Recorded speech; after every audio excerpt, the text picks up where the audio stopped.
Hello everybody, this is Allsouth Gaming and welcome back to another episode of Let's Play Potionomics. In the previous episode, we went on our usual beginning of the week shopping spree to buy up the best cauldrons that we can get and all the ingredients, you know, all the usual stuff. Now, we also decided to finally start spending time with our friends, because that's something we really should do if we want to get them all maxed out before the end of the game, which, yeah, we do. But now, back at home, we're going to brew up some more potions. For the first one, I got some Grand Speed potions for the potion campaign the next morning. 4 Spring Antlers, 4 Saltwater Melons. I also got some Grand Fire Tonics ready to brew up for some adventures, so I can get more ingredients. 4 Spring Antlers, 4 Dwarf Krakens, and some Greater Thunder Tonics with a Photonic Spore, Thunder Tonics with a Photonic Spore, 3 Banshee's Bladed Tongues, 2 Fulgurite Ore, and 2 Shadowveil Pearls. Let's get all that brewing up. And let's check the deck builder, because we've got a new Shock and Awe card. That might just be a good replacement for the Shock Factor, because Shock Factor requires kind of being an opener in order to get that 17 and get the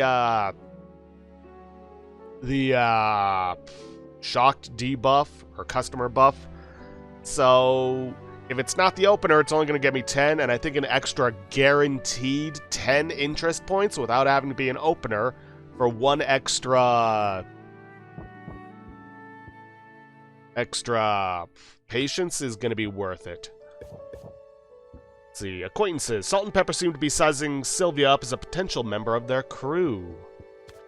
For Zidriel, warming to Sylvia's company, Zid has expressed some frustration over the lack of control that has come with success. Chorus, this is going to be a valuable card for us, but it has to wait for a bit. And Luna. Luna has shared her work history and ambitions with Sylvia, but is less open about her personal life. It is what it is. Alright, now let's make a save, just in case I screw up. And let's get to work selling these potions.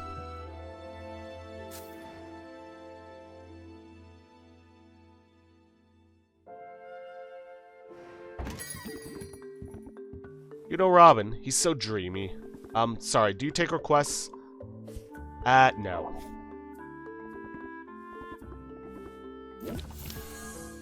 Okay, elevator pitch. Let's see, keep your guard up. And craftsmanship.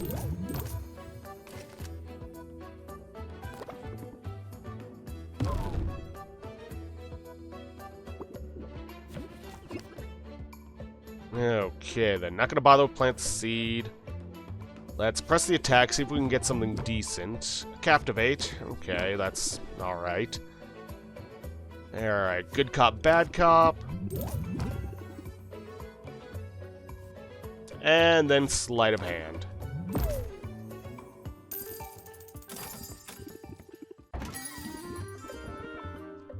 Let's see, some dust bunnies in the corner. Okay. Let's see, elevator pitch. Let's scheme a little bit, see if I can't get a shield. Nope. Let's see, craftsmanship. Pump up. And then good cop, bad cop. I could end the turn, but that would A, get me stress, and B, I don't think I'm really going to be getting... Then again, screw it, take the gamble.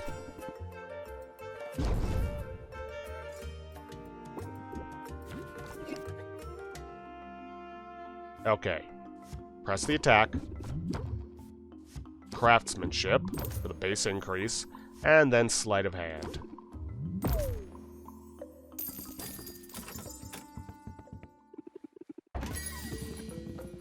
I see you haven't burned the place down yet. Let's see. Elevator pitch. Plant the seed. Keep your guard up.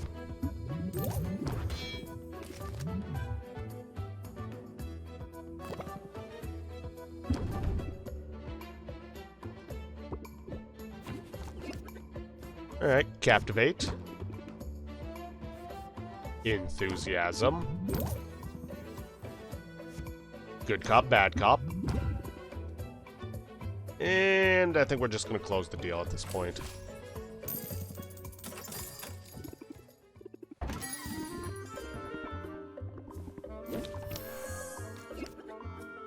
Alright, elevator pitch. Press the attack. Alright, captivate. Pump up.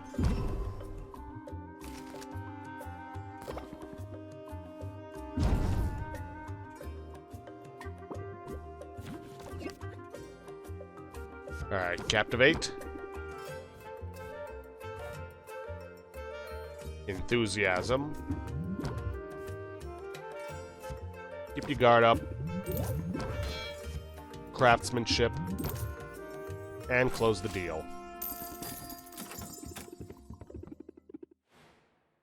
Really? That was all I sold off? Oh, that's a shame. She's fine, right? She'll be fine.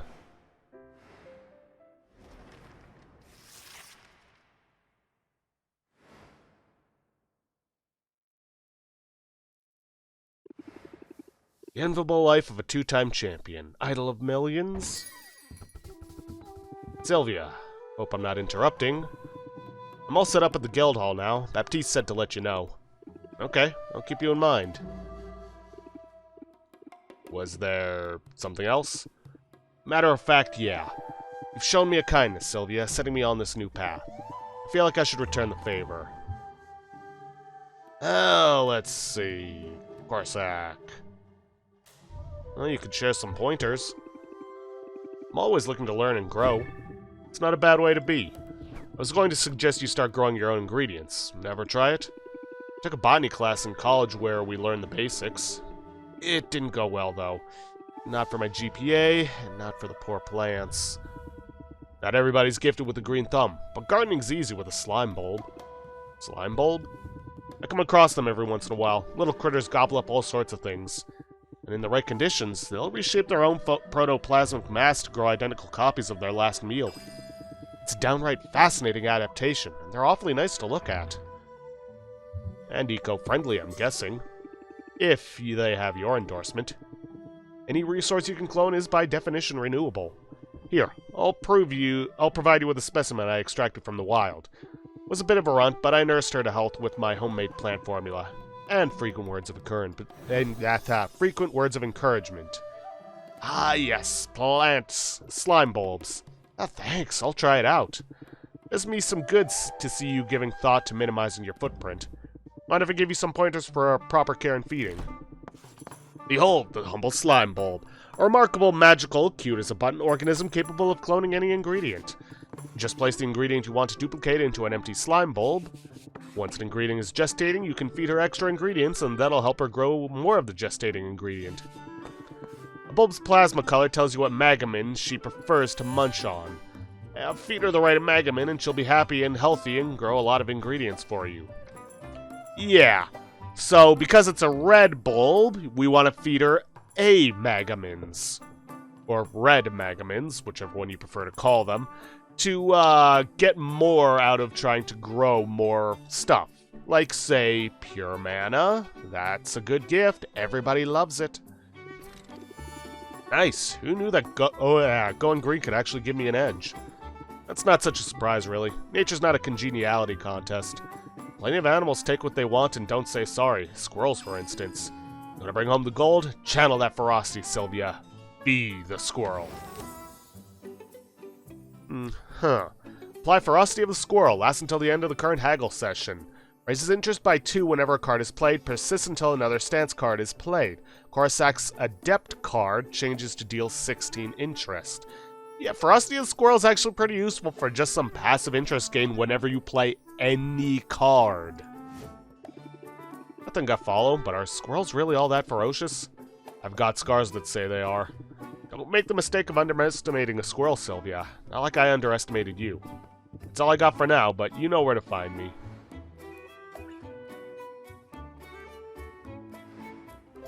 Alrighty then, so what do we got? Good sound impact, increase in artisan, increase in common, yeah. Increased value for tonics, decreased value for cures. Oh, that's fine, I'm not selling any off. Increased value for basic potions. And Crystalline Forest is, yeah, overtaxed, which is a shame. Replace the Slime Bulb course that gave you up on the Artium? Check on the little guy when you have time. But yeah, we can now use the slime bulbs to duplicate various ingredients. But honestly, for the most part, I'm going to be using it for the pure mana ingredients we can get. So, feed this little fella. It'll take 3 turns, and we would normally get 2. However, if we feed it some ingredients rich in A-Megamins, like, say, the Thunder Quartz, boom, we're now making 3. Now we're making 4. Let's see, let's give it an Antler Jelly, and still 4. Still 4. Yeah, it's reaching a point where it's not really worth it, but eh. 5. There, that should be more than enough to make a good profit. And here's the thing, you see all this space? We can get even more of them.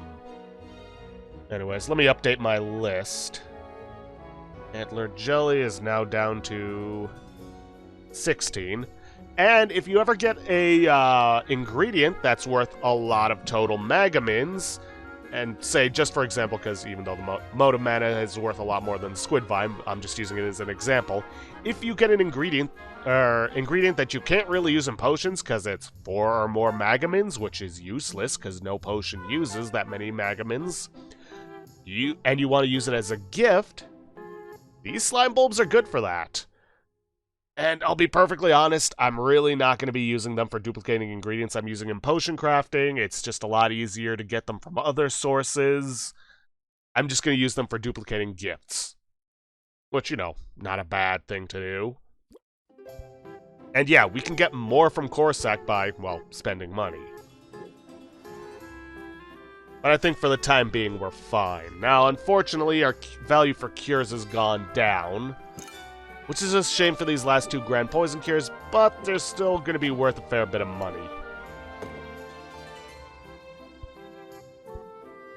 Ooh, also, let me take these off the display shelves, otherwise I can't use them. And let's bottle up the rest of our tonics.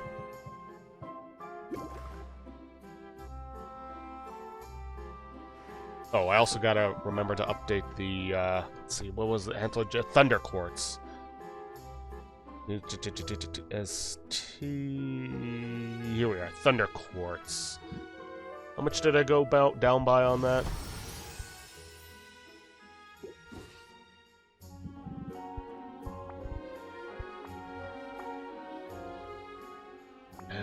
Where? There we are.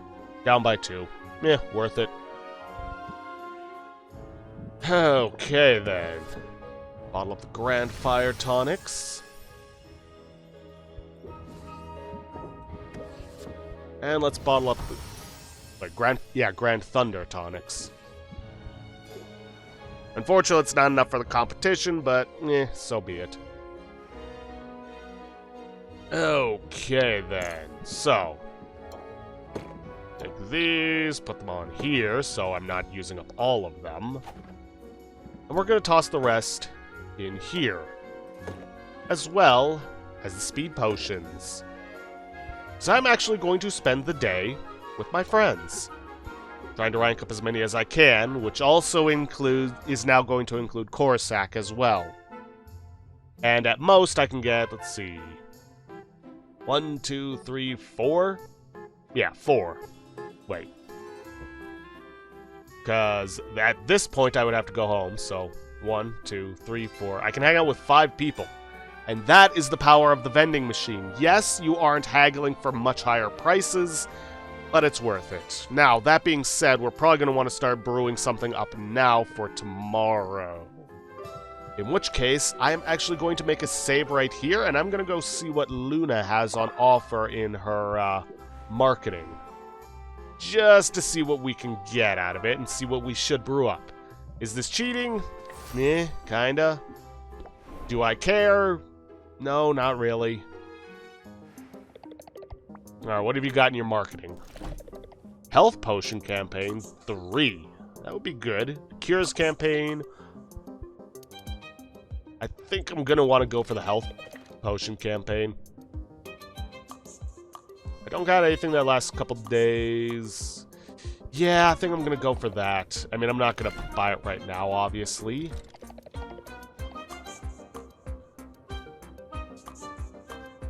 Get to the title, load our save, and then we can just brew up a bunch of health potions.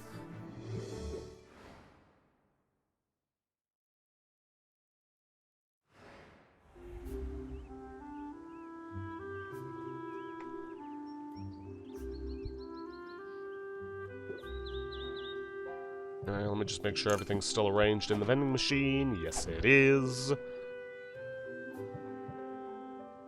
Actually, you know what? Let me take some extras out. You know, make sure I have 2 of each. I mean, obviously it's too late for the cures, but still. Oof. Trying to hang out with 5 friends in one episode, that's not going to be easy.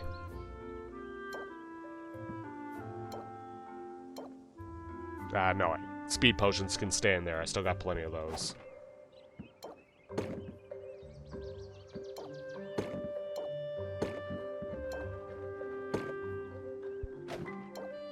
Yeah, I'm not going to be making as much money, but still. I don't think that's going to be much of a problem for us.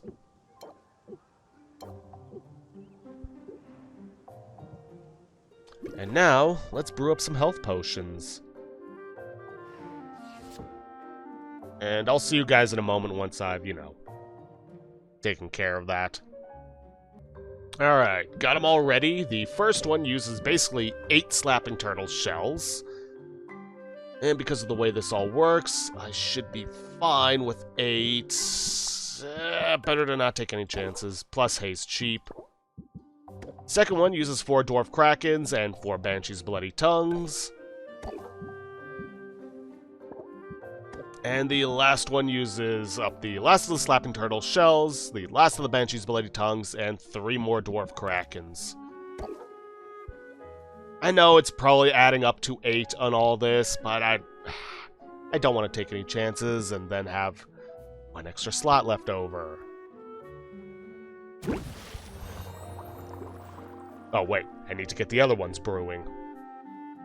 Probably be a good idea, don't you think?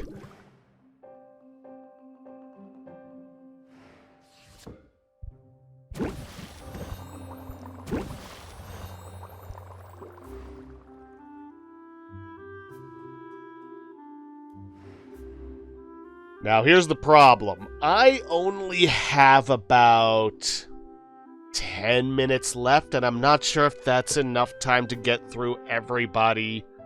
Through hanging out with everybody. Which is a problem, because the only place I can save this game is at the shop. And I want to maximize my time hanging out with someone. You know what? I'm just going to have this episode go a little longer than usual. Just because of how that all works. Alrighty then. First things first, before I forget, and have those health potions be not a waste per se, but let's get that health potion campaign.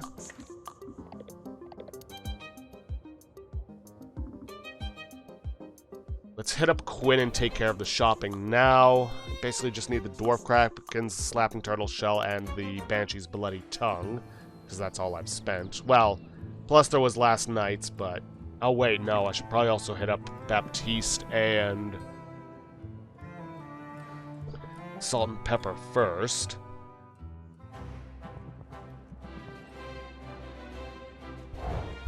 Okay, 4 Delirium Shrooms, which is actually 3. Let's see, also got a Shallow Grave Enoki. Ooh. This is useless as an ingredient, but that 192 total Magamin, that's good for anybody who likes fungus, which, how many people actually like fungus? Let's see.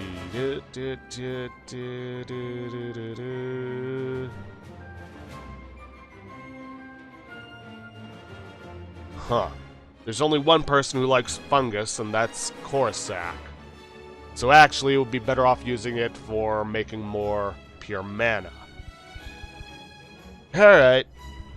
Let's see. Feathered gelatin. 3. Some super nailite. Alright. I know I've already given some of that to Quinn. Let's see. Shelled pudding.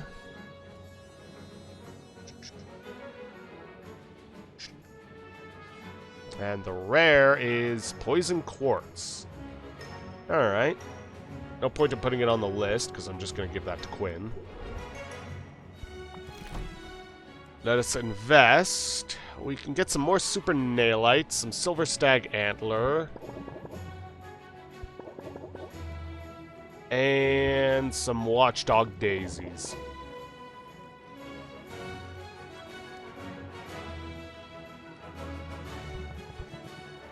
Alright, investing. Alright, let's hit up Salt and Pepper.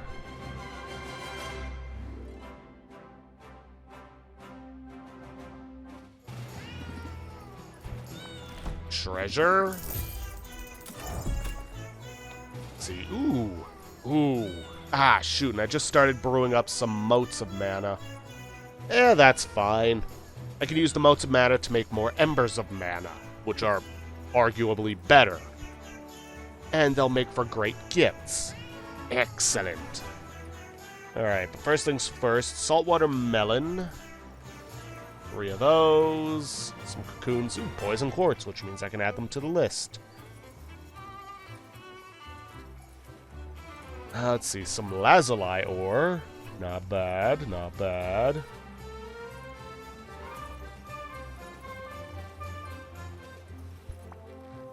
And some walls. Ice crag wall, purple wood wall. I should probably update the look. Alright, Quinn.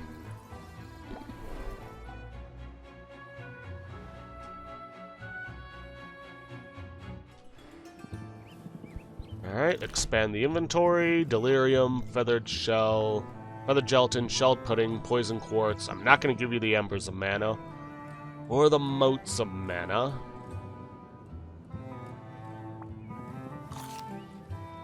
Or the shallow grave Enoki. Because it still wouldn't be a bad idea to duplicate that in order to get more shallow grave Enokis to use for gardening. And now to take care of the shopping.